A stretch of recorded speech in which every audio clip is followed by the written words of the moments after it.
Hello, everybody. Welcome to a new episode of the Dissenter. I'm your host, Ricardo Lopes, and today I'm joined by Dr. Randolph Nesse. He is Foundation Professor of Life Sciences and Founding Director in the Center for Evolution and Medicine at Arizona State University, Professor Emeritus in the Departments of Psychiatry and Psychology and the Institute for Social Research at the University of Michigan, and founding president of the International Society for Evolution, Medicine, and Public Health. He was the initial organizer and second president of the Human Behavior and Evolution Society. He is also a distinguished life fellow of the American Psychiatric Association, a fellow of the Association for Psychological Sciences, and an elected fellow of the American Association for the Advancement of Science. And finally, is also the author of several books, including Why We Get Sick, co-authored with George C. Williams, and more recently, Good Reasons for Bad Feelings, which is the book we're going to focus on the most today. So, Dr. Nesse, thank you a lot for taking the time to come on the show. I'm so glad for the invitation. I look forward to talking with you. Okay, excellent. So, I mean, let's start perhaps with this question, because I referred to one of your first books in the introduction, Why We Get Sick. And it's very interesting because there's this entire field of evolutionary medicine, and I guess that most people are not aware of it. So could you tell us what evolutionary medicine is about and what it adds to the picture of medicine in general? I mean, what are the sorts of insights that we get from it that mainstream or traditional medicine doesn't have? So first of all, it's easy to misunderstand and think that evolutionary medicine is a special kind of treatment or a special alternative kind of medicine. It's not. It's just applying the basic science of evolutionary biology to medicine, the same way as with genetic medicine or infectious disease medicine or other things. Mm-hmm. So there's nothing odd about it in any way. It's just a missing basic science that hasn't been applied that much to evolution and medicine. I mean, I got into it because I was interested in why aging exists at all. And some friends here at the University of Michigan suggested I read a paper by George Williams from 1957, and he had an evolutionary explanation for aging. He pointed out that a genetic variation that made you age faster would still be selected for if it gave you advantages early in life when selection is stronger. And that completely blew my mind. And I started thinking about all kinds of other diseases. Shortly after that, George and I wrote an article called The Dawn of Darwinian Medicine in 1991. And then the book, Why We Get Sick. And since then, all kinds of people have basically started asking new questions about disease. The usual question is a mechanics question of how does it work? What's wrong? How can we fix it? But from an evolutionary point of view, we're able to ask an entirely different question. That question is, why was it designed that way? Why wasn't it designed better? Why is there a narrow birth canal, wisdom teeth, and all the rest? So it's been really thrilling to see this field grow so quickly. Mm-hmm. Yes, it's very interesting. You referred to George C. Williams, and the phenomenon you were talking about is what he called antagonistic pleiotropy, right? That's the fancy jargon term, but all it really means is a single genetic variation having two opposite effects at different times in life. For instance, George gave an example in his article of a genetic variation that causes calcification in your coronary arteries, which would seem pretty bad. It kills everybody. But if that same variation also makes your bones heal more quickly earlier in life, then it's going to be selected for, even if it kills everybody by age 110. Mm-hmm. But I mean, nowadays, do we already have a full understanding of the process of aging, or to use the more scientific term, senescence, or not? So it turns out that the whole field of gerontology is now based on evolutionary thinking. And everyone realizes that just understanding the mechanisms is not enough. We also need to try to understand why it is that aging happens And there's still a very active research going on. In particular, the damage that our cells get from oxidative metabolism. Having a system that metabolizes things very effectively creates more oxygen radicals. And so there's a big trade-off there. That's another of the themes of evolutionary medicine, is that there's no free lunch. Every advantage comes with a disadvantage, and a lot of disadvantages have advantages. Mm-hmm. And talking specifically about diseases, and since the field of evolutionary medicine is basically about applying evolutionary theory to better understand human health and why our systems work as they do, let's say our biological systems. How do you approach disease from that perspective? Is it the case that it makes sense for us to think at least about certain diseases as having been selected for? Are some of them adaptations, or is that approach wrong? I'm glad you put it that way, actually, because that is the most elementary mistake that all students make early on. So I'm glad you brought it up that way. People often think that evolutionary medicine is talking about how diseases themselves are beneficial. So people will say things like, well, schizophrenia must give advantages and that kind of thing. That's not correct at all. That's the mistake of viewing diseases as adaptations. What you're really trying to do with evolutionary medicine is try to understand how it is that natural selection left us with traits that make us vulnerable. I mean, why do we have wisdom teeth? Why do we have a narrow birth canal? Why do we have an eye with a blind spot? And why can't our body deal better with infections and with cancer? I mean, and there's not one answer, by the way. Sometimes people think that evolutionary medicine is just about, living in modern environments. Well, that's one thing, but there's several others that are also important, and you need to consider all of them for every disease. That aspect that you referred to about living in modern environments, some of it has to do with the phenomena that people that work with evolutionary theory call evolutionary mismatch, right? That there are certain parts of our modern environments. Just to give an example, some of them work as super stimuli, and then when people are exposed to them, they just go after those sorts of things, like, for example, certain high caloric foods that we didn't really have back in our ancestral environments, but still prompt us to go and seek more and more of those kinds of things, correct? That's exactly right. If you make rounds in a modern hospital and ask for each patient, would this patient be here if they had lived in a natural environment? About half of them would not be in the hospital. Essentially all heart disease, a lot of cancer, all autoimmune disease, and these are not problems. And then there's addiction, of course. All of that, obesity and all of its complications, diabetes. These disorders are all disorders of modern environments. And that doesn't mean that it was more healthy back then. Back then, people died of all kinds of infections and other kinds of things. So we're doing much better now. But it's still the case that most chronic disease is caused by living in modern environments. I remember talking with an anthropologist friend one time. You'd like this story. I was saying to him, well, our hunter-gatherers know to eat healthy food. And he looked at me like the ignoramus I was, and he said, absolutely not.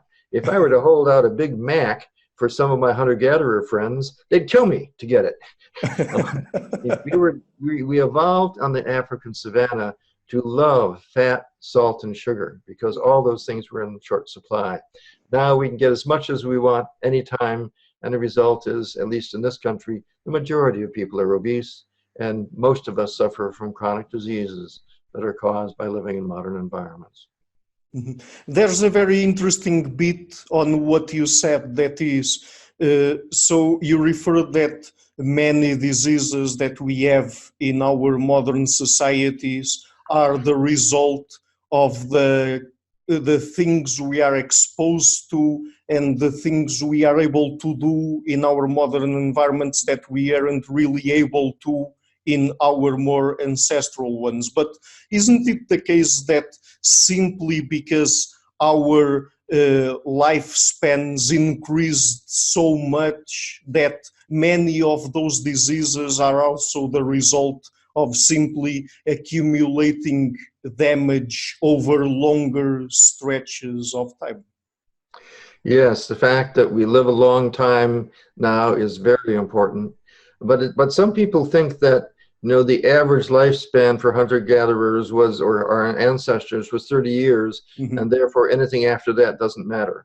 But that's just not true. Mm-hmm. For people even nowadays living in ancestral environments with, you know, hunting and gathering, if somebody lives to 10 or 12 years old, they're liable to live to 70. So the aging doesn't happen faster. Mm-hmm. It's just that, you know, other things like infections and injuries carry people off. So on the other hand, selection does get very weak later in life because there just aren't that many people left alive, even without any aging. And so selection against these kinds of diseases is weak, but it must still be working somehow, because it's remarkable that even after the last stage of reproduction for women and most reproduction for men, people survive for another 20 years. And there's a very good reason for that. It's called kin selection. Mm-hmm. That means that you share a lot of your genes with your relatives, especially your children. And so if you do things, even if you're not reproducing yourself, that help your children, that's also helping your own genes. And so that makes a selection force for survival. Mm-hmm. Okay, so let's get now more specifically into the issue of mental disorders, because I mean, that's another kind of thing. I'm not saying that it's completely separated from the more somatic disorders, let's say, because they are also, I mean, our minds derive from our brains in a way. But I mean, there seems to me that there are some issues, or at least if they are not issues, there are some people that direct some criticisms at fields like psychiatry and psychotherapy and clinical psychology, and one of them has to do with the way we classify mental disorders. So, do you think that there's something to that, to uh, to the fact that people, for Well, example, yeah, as you say, the very first question is, what is a mental disorder? mhm, And if you look in the psychiatric literature, there are dozens and dozens of papers arguing about that. You don't find that many papers arguing about what is a medical disorder. right? There's something different about mental problems, even though, as you say, they come from the brain, and the brain evolved just like every other bodily organ. You know, I think one of the main problems is that people confuse negative emotions with diseases. Mhm, I think that negative emotions like anxiety and low mood, they seem so obviously useless and bad that it seems like there must be something wrong with the brain. But if you think for a minute from an evolutionary medicine point of view, what about pain? What about vomiting? What about cough and fever and diarrhea? And those are all also awful experiences, but they are useful. mhm, They exist only because they were shaped by natural selection, along with a mechanism to regulate them so they go off only when they're needed, or mostly when they're needed. So the negative emotions are like, you know, pain. Low mood is essentially psychic pain, and it's useful in the same way as physical pain. Physical pain gets you to stop doing things that are damaging your tissues, and low mood gets you to stop doing things that are wasting energy mhm. and having social costs. Mhm. So let me just put on the table a very specific criticism, because I mean, I think it was like half a year ago or something like that that I had Dr. Robert Plomin on the show, and Yes. in his recent book Blueprint, at a certain point, he talks about how he thinks that the way we classify mental disorders in psychiatry and clinical psychology. I mean that taking into account the evidence that we have from behavioral genetics, that it seems to him that we should try looking at things occurring more on a continuum instead of having discrete disorders, let's say, and simply thinking about things as, so that person has depression and this person doesn't have depression at all, let's say. So you understand what I'm saying? Do you? I certainly do. I mean, there are some conditions where you either have them or you don't in medicine. You're either pregnant or you're not pregnant, and there's no in between. Right. But for many medical conditions, I mean, how much infection do you need before you count it as an infection? On the other hand, in general, for infection, you either have pneumonia or you don't have pneumonia. But what about bad mood? How much bad mood do you need before we call it depression? Right. Well, the first mistake, of course, is assuming that bad mood is a disease and not a symptom. If you think of it as more like a symptom, then you can have all kinds of degrees of it. But there was a very interesting thing, Ricardo, for the revision of the DSM, that's the Diagnostic and Statistical Manual for Psychiatric Diseases. A lot of people argue that we should get away from this categorical thing where they're just diagnoses that have circles around them, and instead talk about reality, which is a scale of more and more depression or more and more anxiety. And a lot of people argued for that, and at the end of the day, the committee decided that no, people want simple ways of describing these things. They want one word, and they want it to define whether you're in or out of the diagnostic category. So it was simple, simplicity that they just couldn't tolerate the idea of there being a continuous distribution. And it's not just in psychiatry, by the way. When you're trying to measure people's blood sugar, the people who study diabetes have big arguments about how high does it have to be until you call it diabetes. And likewise with hypertension, how high, it's obviously continuous, but there are definitions of how high does your blood pressure have to be before we call it hypertension. So I think this is a deep aspect of the human mind. We want things in categories. Words essentially refer to categories. And if I'm talking with some other clinician and I say, well, this person's coming to see me and they have a depression score of 8, I mean, that's not as informative as saying this person has had major depression for 2 months. Right.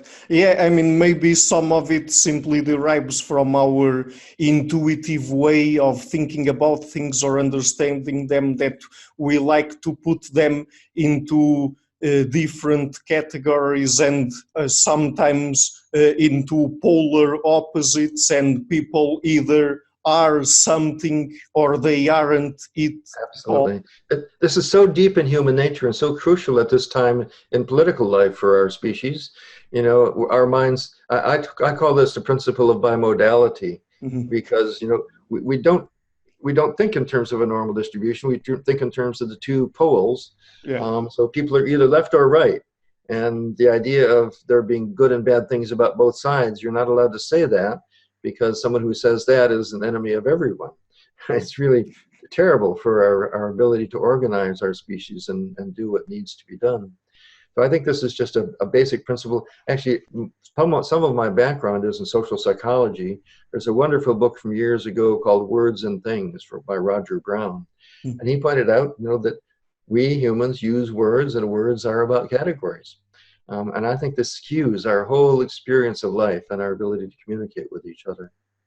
And what about the criticism of there being different schools of psychotherapy, and the fact that they don't really have a core theoretical foundation that is common to all of them? Like, for example, you have psychoanalysis or psychodynamic therapy, you have cognitive behavioral therapy, you have family therapy, existential humanistic therapy, and all of those sorts of things. And one of the things that people say about that, and also the more academically mindful people, let's say, or scientifically mindful, is that there's some sort of problem there, because they seem disconnected from each other? You know, it's a little like religions. Religions constantly split into sub-religions as different ideas and different people get prominence. But I think it's more than that. It is that there are a lot of different theoretical ways of imagining what causes mental disorders, and each one leads to creation of a new therapy. The basic idea that the brain is broken is certainly correct, and that leads to physical kinds of therapies and medication treatment. The idea that there are unconscious ideas that might be influencing us and causing symptoms is certainly correct in some times, and that leads to psychodynamic psychotherapy. The idea that we've learned things incorrectly leads to behavior therapy. The idea that we're thinking in incorrect ways about things leads to cognitive therapy. And then there's family therapy and marital therapy. Do you know that there are now 500 different kinds of therapy? So Oh, I don't see it as, you know, I mean, my personal guess is that most of them work basically by creating a relationship and by creating some schema by which people can better understand their life and their feelings. I mean, most anything that does that will turn out to be somewhat effective. Now, some things are more effective than other things for certain conditions. If you have a phobia, go get behavior therapy. It'll work better than other kinds of treatment. But the idea that one is automatically considerably better than the rest for all conditions, I don't think that's right. It's remarkable how much help people can get from all kinds of different approaches. But do you think that all of these approaches in general would have something to gain if they had an evolutionary basis to their theoretical foundations or not? You ask a wonderful question, and I think that's not one for just one person like me to answer. What I'd love to see is people who are sophisticated in each of these different areas trying to see how they can learn about evolution and see how it might apply. There's a Norwegian psychotherapist who started to apply evolutionary ideas to cognitive behavioral therapy with great effect. And using ideas about why depression exists at all to correct people's thoughts instead of just assuming that there's nothing behind them except crooked thoughts. There are people doing drug therapy who are trying to understand, you know, how is it that these drugs are interfering with the normal mechanisms for expressing depression and anxiety. That's a whole different approach to finding new drugs. And in psychodynamics, I've suggested that it should be possible to respect the fact that the unconscious is there for good reason, while simultaneously trying to help people to get more in touch with the kinds of conflicts and problems that they're having. So yes, I completely agree, but it's not simple, is it? Every area has its own experts, and I think people do get better and better at doing whatever kind of therapy that they do. And so on we go, and I hope this develops well. That's one of the great hopes I have for my new book, is that it'll be read by therapists of many different persuasions. And it's absolutely not a new kind of therapy. I think that's just a dead end. It's a whole new basic science that can support all kinds of approaches to mental disorders. So before we get into talking a little bit about emotions, let me just ask you this, because we've been talking about mental disorders, but are mental disorders diseases? I mean, and what would disease mean for at a mental level, let's say? So many years ago, I wrote an article called On the Difficulty of Defining Diseases, an Evolutionary Approach. And that was a good exercise for me, because there are lots of philosophers and doctors who have wrestled with the question of defining disease, and they don't come up with any very simple answer. Jerome Wakefield has been especially helpful in this regard. He is a philosopher, psychotherapist, social worker, psychologist, who has talked about what he calls harmful dysfunction. And I think that's about as good as anybody's gotten for trying to understand mental disorders. Harmful means that people don't like it. They don't function very well. Dysfunction means that there's some normal function that's not working right anymore. So it's intrinsically an evolutionary approach. So it is, but you asked the question, if you really ask me though, schizophrenia is a disease. You know, the brain is broken. Bipolar is a disease. Ordinary depression, like most of us experience, that's a symptom. and we should be looking at, what might be going on in a person's life. And then there are other things that don't come so much from broken brains, but from dysregulation, things like anorexia nervosa and drug abuse. It's not like these people's brains are broken or that they have abnormal genes. It's just that they are in modern environments that, trap them into doing things over and over again that are not good for them. Mhm. It's interesting that you make sort of a distinction between conditions where people have broken brains, let's say, and others where it seems that that's not the case. Should we expect to find biomarkers for all of these different sorts of mental disorders in the future? Or do you think that some of them would simply be the brain functioning correctly? What do you think about that? So, when the DSM-3 came out, renovating the whole diagnostic way we do things into categories that has special definitions, careful definitions, most everyone thought that it was temporary. Most everyone thought that within a few years we would identify specific brain abnormalities, specific biomarkers, and we then could use those the same way we could use a laboratory test to define the disorders.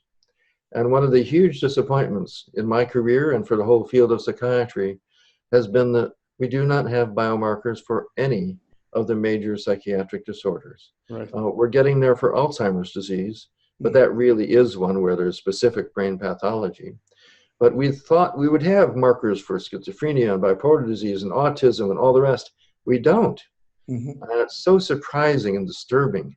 Hundreds of millions of dollars have been spent looking by very smart people. And it seems to me that at some point, instead of just continuing to do the same thing, you pause and say, what's wrong here? Are we asking the right question? Is there some other way of going about this? And the theme of my book is that an evolutionary perspective does give us a genuinely new way of approaching these diseases. Mm-hmm.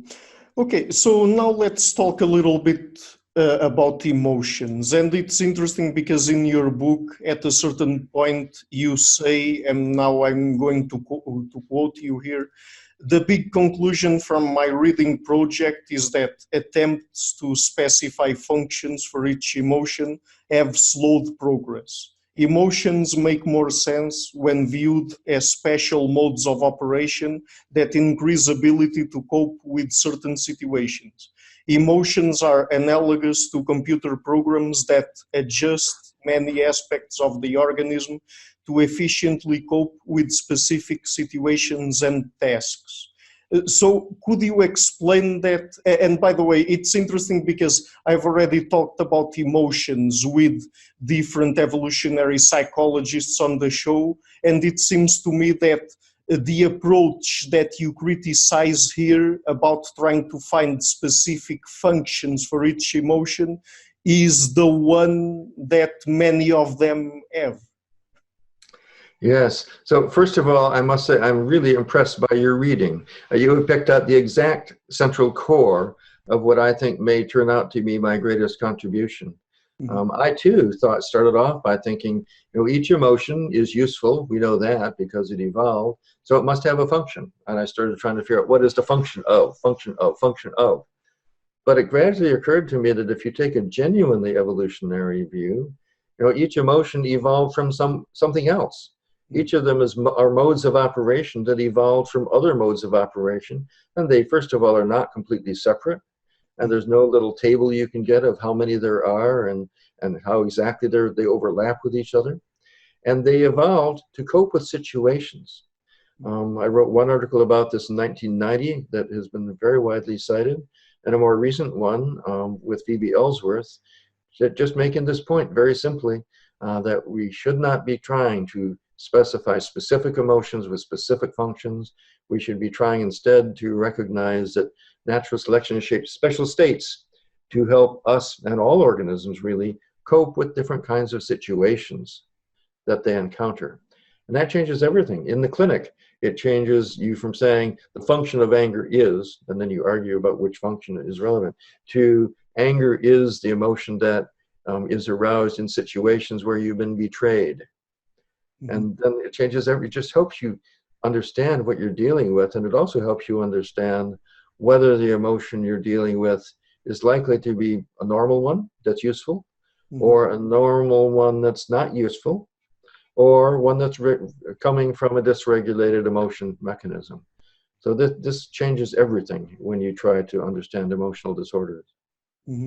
It's very interesting because from an evolutionary perspective, and particularly from the perspective of evolutionary psychologists, it would seem that it would make sense for each of the emotions to have evolved to solve specific evolutionarily relevant problems, right? And each of them would be an adaptation, but you don't agree with that approach then? I don't think there's as much of a gulf between my view and evolutionary psychologists as there might seem to be. I mean, we all agree that emotions exist to solve problems. And I too would say, yep, absolutely. But my angle on this is that instead of focusing on, how it on its function, we should look at the problem itself, and it has many different functions that are useful in that kind of situation. So could you talk a little bit about how sometimes negative and positive emotions might be excessive or deficient, and also maybe about what you call the smoke detector principle? Let's talk first about the huge assumption that we all make, which is that positive emotions are good and negative emotions are bad. Right. It seems so obvious that feeling happy and relaxed and calm is a good thing, and it is good for our health and other things, but it mostly reflects that we're in a good place in life. It also seems really obvious that feeling anxiety and depression and angry and jealousy, that those are bad emotions. But what about people who don't have those emotions? One of the big insights of evolutionary psychiatry is that there can be too much or too little of anything. I call this diagonal psychology because, first, all of the emphasis in psychology was on negative emotions and how bad they were. In the last 20 years, we've had a wonderful upwelling of interest in how positive emotions are useful. So that's what's good about positive emotions and what's bad about negative emotions. But what about what's bad about positive emotions when they come when they're not useful? And what's good about negative emotions when they're expressed in situations where they are useful? So this is a much more medical, biological view of emotions. It's just like the immune system. The immune system can be too strong, causing autoimmune disorders, or too weak, causing disorders where we're prone to infection. Likewise, our emotions can be too much or too little. From there, we could, if you like, go on to the smoke detector principle. Yeah, sure. So please go ahead, yeah. So I kept racking my brain, Ricardo, when I was treating patients in our anxiety disorders clinic about why so many people had useless anxiety. We would send many of them into the grocery store who had panic attacks, and they'd run right out again saying, I think something's going to happen. And I would say to them, you've been in a grocery store 10 times with your therapist in the last 2 weeks, and nothing bad has happened. Why do you still think something's going to happen? And they said, well, I don't know, but I still feel terrible. Usually panic attacks get better within 10 exposure therapy sessions, but sometimes they don't. So I sat myself down and I just thought about that for the better part of a year or so. And finally I realized, how would natural selection shape the mechanisms that regulate emotions? And I started thinking about, so what's the cost of having a panic attack? Well, it's maybe 100 calories. That's how much it might cost to run away suddenly from a watering hole if you saw a lion. And it would save your life. Oh, wait a second, saving your life. How many calories is that? Well, consider that to be maybe 100,000 calories. And then I put this into something called signal detection theory, which is a theory that's widely understood from psychologists and all kinds of scientists, which essentially looks at the costs and benefits of false alarms versus not responding when you really need to respond. So for the smoke detectors in our houses, we put up with false alarms because we want to be absolutely sure that the smoke detectors go off if there's a fire. Likewise, if the ratio is 100 calories for a false alarm and 100,000 calories, if in fact you don't have a panic attack and a lion eats you, that means that any noise that indicates a lion might be present with larger than 1 in 100. Did I say 1 in 100? Yeah, 1,000 to 100,000. That's it. 100 to 100,000. Yeah.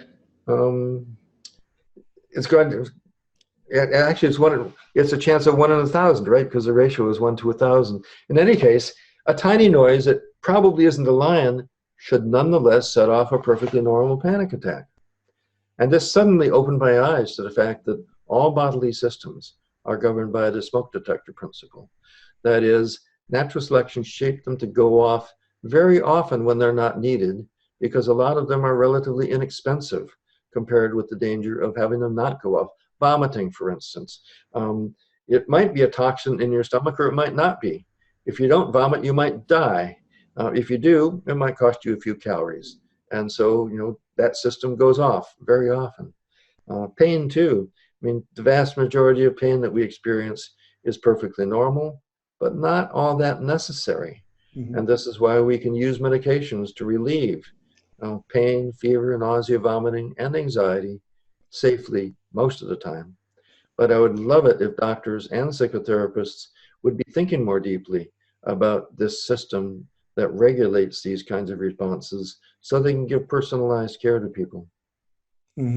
Right. So, I mean, just to make it clear, these are systems that we have operating in our bodies or in our brains in this case, that are functioning normally, but that simply get too easily triggered by certain stimuli, because, I mean, they are intrinsically related to or associated with fitness enhancing. Right. That's right. And not even too easily. They're expressed at the right time in the right amount, but the individual instance, they're often not needed. And again, most of medicine is not curing disease. Most of medicine is relieving people's suffering. And that mostly means blocking things like fever, pain, nausea, vomiting, anxiety, fatigue, blocking these kinds of things. So we're using drugs to block perfectly normal responses most of the time. And the only reason it's safe is because of the smoke detector principle, because all of these systems were shaped to go off a lot of times more than they're really needed. It's too bad, isn't it? Wouldn't it be nice if we had been shaped to have these systems only go off when they're really needed? But then we would have been eaten by lions, so that wouldn't be so good. Yeah, we would have to regulate our thermostat better. Right. But I mean, then we would have to tweak a little bit our own biology, right? I don't know, maybe in the future with some sort of genetic engineering, or I mean, substituting certain pieces of our body by or with artificial ones that work better. I mean, maybe we would get at that, but I'm not sure. Yes, but I think your idea, I mean, what if we could do genetic engineering and lower everybody's anxiety level? People would be so much happier. I mean, most people have anxiety that they don't like a lot of times. So we'd all be happier. Except a lot of people would do wild and dangerous things, or they get obnoxious at parties, or they would insult people when they shouldn't be insulting people. So anxiety also makes us nicer. But another issue, and now talking specifically about depression, that is also a big topic in your book and your work, isn't that we also have to be careful about the types of things that occur in our minds that we don't like or consider negative when we are trying to eliminate them, because we've already talked about here about how they are useful usually, or at least until a certain extent, let's say. But I mean, even when people are dealing with depressed patients, isn't it the case that sometimes things like rumination, that is a very common symptom that people have, can be useful, at least in certain contexts? Sometimes useful, usually not, would be my approach to that. I read this book by Emmy Gut, a Swedish author, talked about productive and unproductive depression. Mm-hmm. She gives lots of examples in there of problems you can solve by thinking a lot about them. Mm-hmm. And then there's also problems where you're just wasting your effort trying to solve them. So I think that's a very interesting point. Mm-hmm. Yeah, but I mean, we have to be careful, and even more so if we are talking about things, as I was saying, like genetic engineering, because we could be throwing the baby out with the bathwater or something like that, right? Right, that's exactly right. And even just using medications to block anxiety, some people do wild and dangerous things when they're drinking Mm-hmm. and drive too fast and unsafely and kill themselves and other people. Not having enough anxiety is called a hypophobia. It's a bad disorder. It can be fatal. Mm-hmm. And what are the specific insights that you got about depression by applying an evolutionary perspective to it? Right. So in the very first issue of the new millennium of the Archives of General Psychiatry, I was very pleased to have my article lead the issue called "Is Depression an Adaptation?" Mm-hmm. And I probably shouldn't have labeled it that because a lot of people thought that I was saying it was an adaptation. Ever since then, I've been quite careful to distinguish what I call low mood Mm-hmm. from depression, because when you use the word depression, everybody assumes it's abnormal and a disease. So low mood is mild depression symptoms of the sort we all get when we're discouraged and not making progress on something. But I took this emotions point of view and started using that to understand low mood, asking myself, so are there any situations in which it's useful to lose your motivation, feel pessimistic, and just not want to do much of anything? It turns out, when I really went looking, that psychologists have figured this out long ago. It's just that the knowledge never got to psychiatry.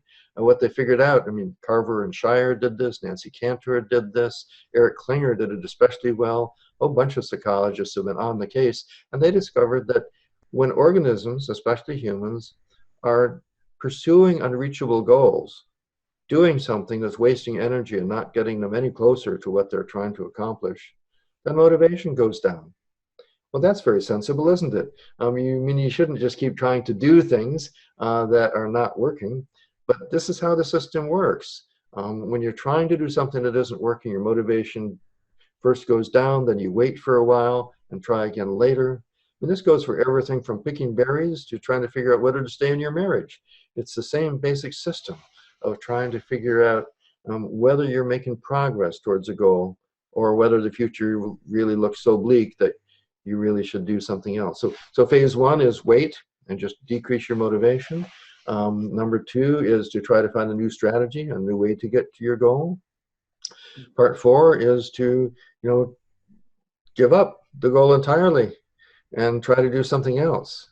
And if we all look at our lives, really our lives consist of mostly failing to accomplish things and trying to. I think it's so important to figure out how people fail at things. And some people want to be race car drivers. Other people want to be famous ballerinas. Other people want to have a marriage and two kids. Other people, and not very many of us get all of what we want. So a whole lot of life is, trying to do something and failing and getting out of that and doing something else. And how people do that is so important to mental health.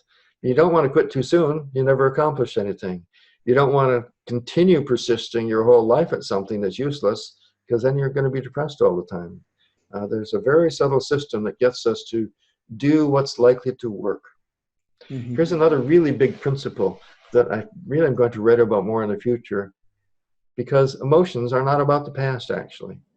It seems like they're caused by events in the past, but emotions are really caused by our views of the future.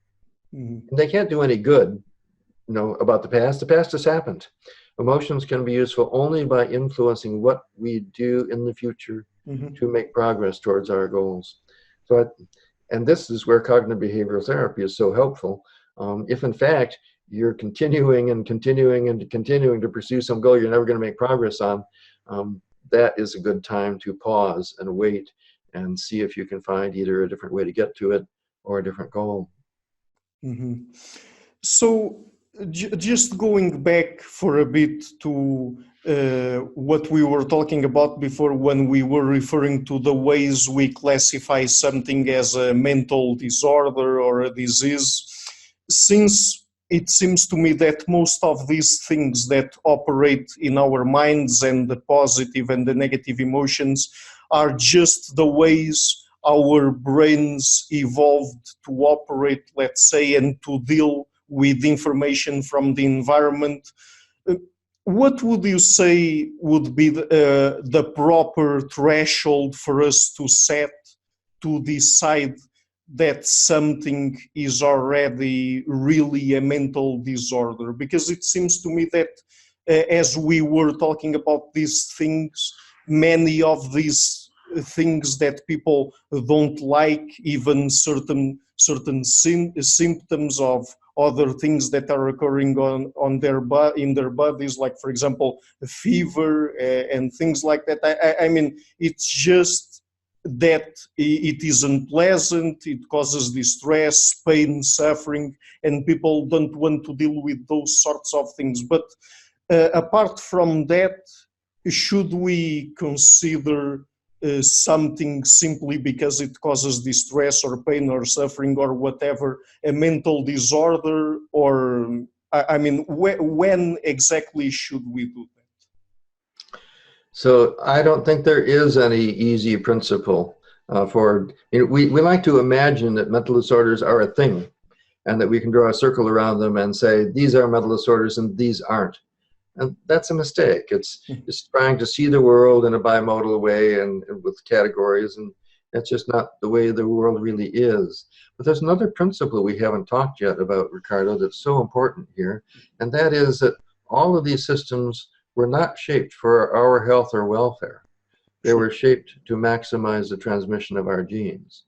And especially for depression, in all kinds of things that people are pursuing desperately and feel like they have to accomplish, it's not necessarily going to do that person any good.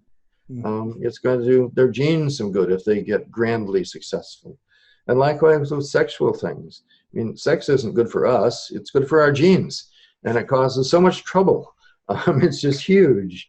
But once you start recognizing that the whole system was really shaped not for us, but to get us to do things good for our genes, often at a lot of misery for us, it just changes your perspective on all of these problems.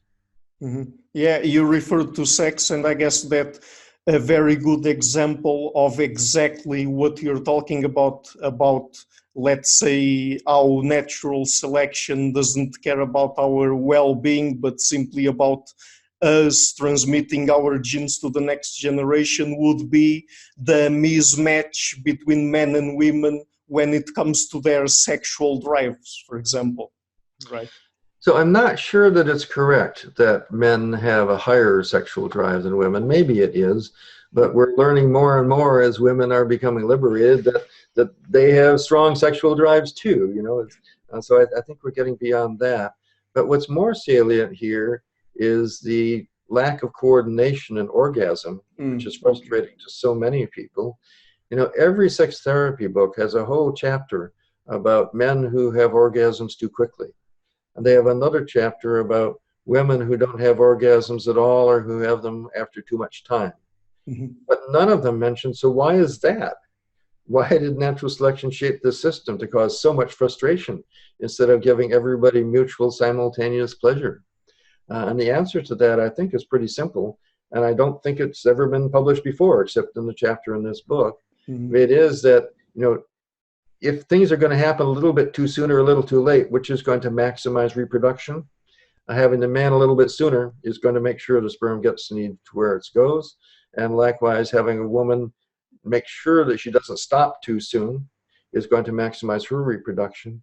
So I think that natural selection has shaped this whole system to maximize reproduction at an enormous cost to mutual satisfaction. Right, right. So I guess that orgasm would be a good example of how natural selection doesn't really care that much about our well-being, let's say. And other aspects of sex. I mean, the fact that everyone so desperately wants a super attractive partner, even when that super attractive partner might not be very nice at all. It, I mean, that's a recipe for being unhappy, is insisting on having the super most attractive partner. But we can't help ourselves very well any more than we can help, wanting big hamburgers. Right. Okay, so let's now talk about a very specific subject that I want to address because I'm really interested in it. That is the one of psychoanalysis. Because just when I was preparing the interview, I reread the chapter that you wrote in the Adapted Mind back in 1992 or so. And back then, you were already referring to certain self-defense mechanisms or defensive mechanisms that come from psychoanalytic theory that you fought, and some of them you still think can give us good insights as to how certain mental processes go around in our minds and probably have good applications in a clinical context. And I was just wondering about that because, for example, you talk about, at least in the adaptive mind, I can't remember for sure if you refer to this in your new book or not, but you refer to repression, for example.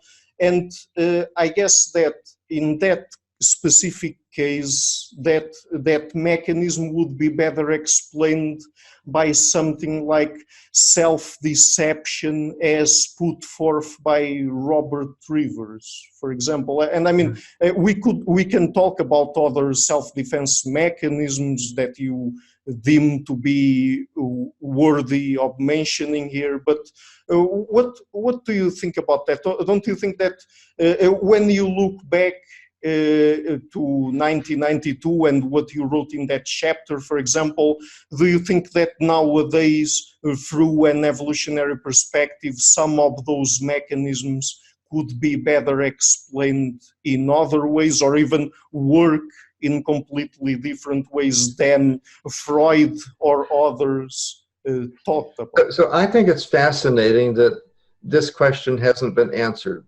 by everybody. I mean, from an evolutionary point of view, it becomes very clear that once you recognize the capacity for mental repression exists, that is keeping things actively out of consciousness, you have to ask, why does it exist? And it could be that it's just an accident of how the mind was shaped by natural selection. It could be, as many psychoanalysts have talked about, that it's a manifestation of the pleasure principle. Repression simply keeps unpleasant things out of mind, so we're not bothered. Other people have suggested it's because it's good not to have your mind too cluttered with too many things and focus on one or two things instead of all of them. But I got into this when I was at a meeting and people started asking me, did I understand that Robert Trivers had explained the unconscious? And I know Bob Trivers and his theory about it. It was really the same as Dick Alexander's theory. It was that the ability to deceive ourselves and conceal our motives from ourselves allows us to better deceive other people and manipulate them. Right. And I said to people at the meeting, my goodness, that might be right, but I think there are probably other possibilities. But when several other people at this meeting of the Animal Behavior Society came up to me and said, oh, you're a psychiatrist, so you must know that we deceive ourselves so we can better deceive others, I realized that someone had to take a look at this problem. And so I spent a couple of years, I worked with Alan Lloyd in part, a psychoanalyst, psychotherapist, and others trying to figure out the answer. And I didn't completely solve it. I don't think anybody has. But I did come up with some ideas that are quite different from the really cynical view of Bob Trivers and Dick Alexander. And they essentially say it's to better manipulate others. It also seems clear to me that if you are always aware of any minor betrayal that your friends happen to cause, you're not going to have any friends. It's really much better to, just let a lot of things go and not be aware of them. Likewise, if you're aware of all of your desires, including lots of those that you just can't satisfy, you're just going to be frustrated all the time and unhappy. So I think there are a number of good reasons for the system for repression. Then we, on the other hand, it's not just plain old repression. A lot of times people say the exact opposite of what they actually feel. When someone says, I have no sexual feelings towards you whatsoever, well, that means they probably do have sexual feelings that they're trying to keep out of consciousness. And there are lots of examples of that, turning things into their opposite in order to not have to deal with them in consciousness. But that, and that's interesting. I mean, I don't think that's necessarily explained by just keeping things out of mind. It really seems much more like something that is a manipulation of other people, in large part to make us seem better than we are to other people. So I think this is a complicated, rich area. My forays in this direction have gotten me into trouble. Even on Twitter today, someone is mentioning that they admired Dr. Nesse's attempts to combine evolution and psychodynamics, but he's basically wrong. and he should recognize that Freud was just wrong. Yes, there are a lot of things about psychodynamics and psychoanalysis that are excessive and wrong, but the fundamental fact of repression and ego defenses still needs explanation. And I'd love to see more people tackle that problem. Mm-hmm. So, I mean, I also decided to ask you about this because I read once an article written by Roy Baumeister and others where they were reviewing the social psychology literature on some of the defense mechanisms. I'm not sure if they included them all or only some of them, but I mean, for most of them back then, and I mean, this article was published back in 2002, so since then some things could have changed. But for example, they refer to the defense mechanism of projection, and they say that I mean, projection, as Freud theorized, was basically about picking up some of your own traits and project some negative traits that you don't like or don't want to deal with, and projecting them on another person and attributing them to him or her. But they say that based on the literature, it is much better explained by a mechanism like naive realism, where people simply assume that all the other people around them look at the world and think the same way as they do. And so it wouldn't be really a self-defense mechanism. It would be just simply people assuming that all people would think the same way as they do. So just to... I think that makes a lot of sense. It might not be some fancy kind of thing. It might just be assuming that other people are viewing things the same way you do. But projection is such a difficult and problematic and harmful thing, though, because people start thinking, if you don't like somebody, and you assume that they don't like you, right, then you start behaving towards them as if they don't like you, and pretty soon you've created a self-fulfilling prophecy. They really won't like you.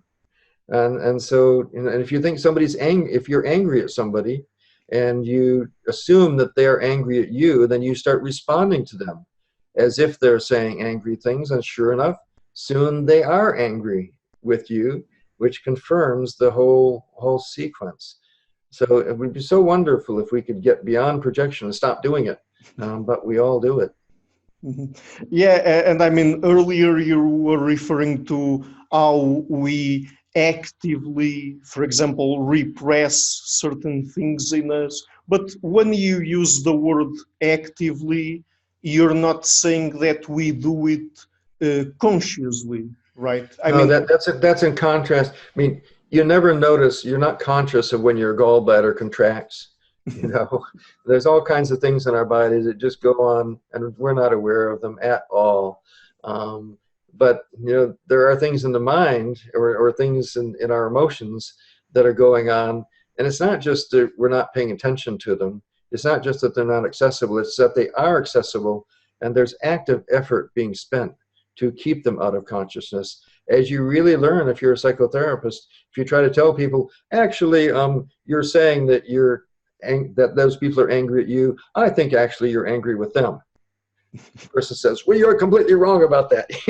They do not want to hear it. They want to defend themselves. They want to defend their defense and keep having their distorted view of the world. So there's pretty good evidence, that there is repression, that there are defenses, and that people actively defend their defenses. Mm-hmm. So let me just ask you this. Do you think that maybe the fact that particularly in a clinical context, these sort of concepts and phenomena that come from psychoanalytic theory, people still apply them and still like to use them because in a sense it's easier for them to make sense of what's happening in people's minds in that particular context, and maybe it's easier to help people without having other more developed sorts of tools that maybe, I mean, it's useful in some way, we get better results with that. I mean, what do you think about it? So it seems like what you're saying is, can you try to understand these phenomena without using psychoanalysis equally well? Mm-hmm. I'm not so sure about that. I mean, my training was with, I had a marvelous experience when I was in my residency training. I was simultaneously trained about psychoanalytic psychotherapy, behavioral therapy, cognitive therapy, existential therapy, and family and marital therapy. And it was such a rich, wonderful experience. Instead of just going down one line, it was all at once, and all of it seemed useful to me, not just one kind of treatment. Mm-hmm. And of course, drug therapy and ECT and other. So I've always tried to do whatever I think will work for one patient.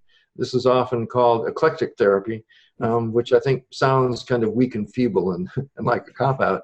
But I think that many therapists use combinations of different approaches very creatively and effectively for their patients.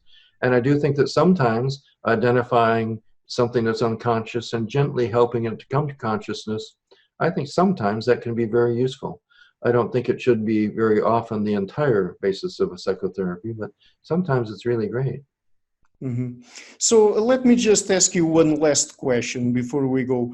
Do you think that it could be useful for people who suffer from mental disorders, like, for example, depression, which we talked about, to learn about these kinds of evolutionary approaches, like, for example, by reading your book, that they could gain something personally by learning about these things? And if so, do you teach your patients about these things or so I haven't done that much of that, Ricardo. I mean, my book is not a self-help book. It's really a deep dive into trying to understand why these disorders exist. But I'm thrilled to get many, many emails and letters from patients saying, I read your book and it's changed my view of my life and helped me enormously.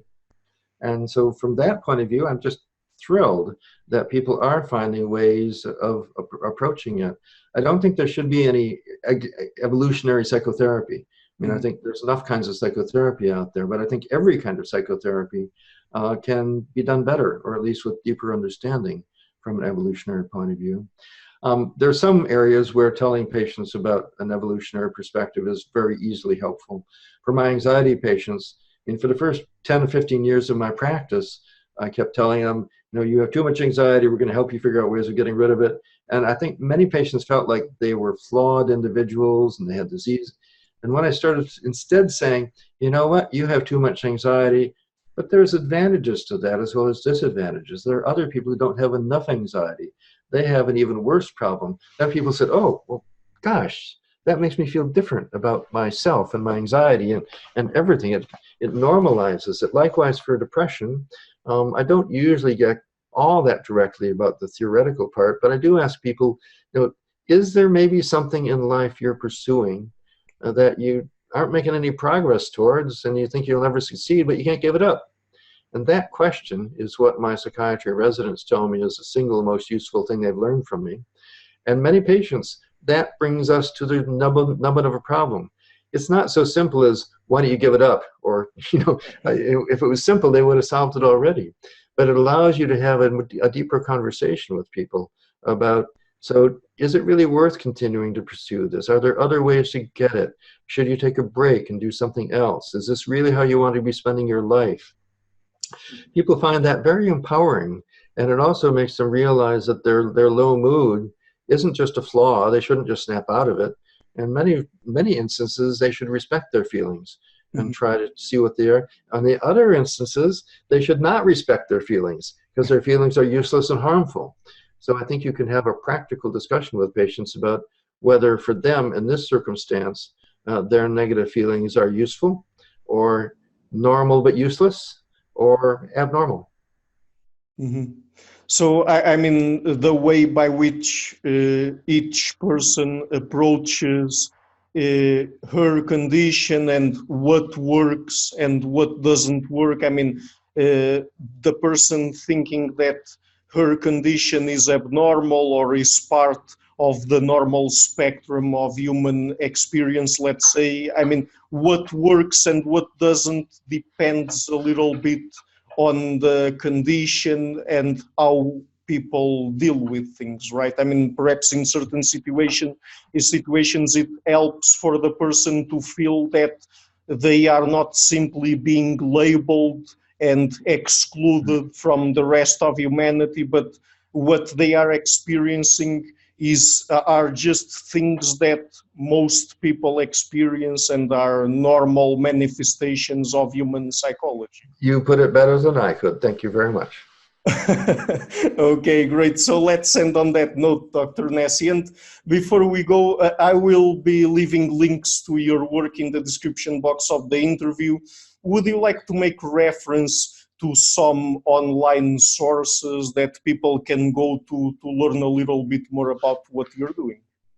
Sure. I mean, probably the most useful one for this conversation is the book website. It's called goodreasons.info. And that's a subsection of my website, which is at randolphnesse.com. But also the Society for Evolution Medicine and Public Health is going to be very interesting to people. That's probably best reached at evolutionarymedicine.org. Then there's a little web journal that I edit called the EvMed Review. That's evmedreview.com.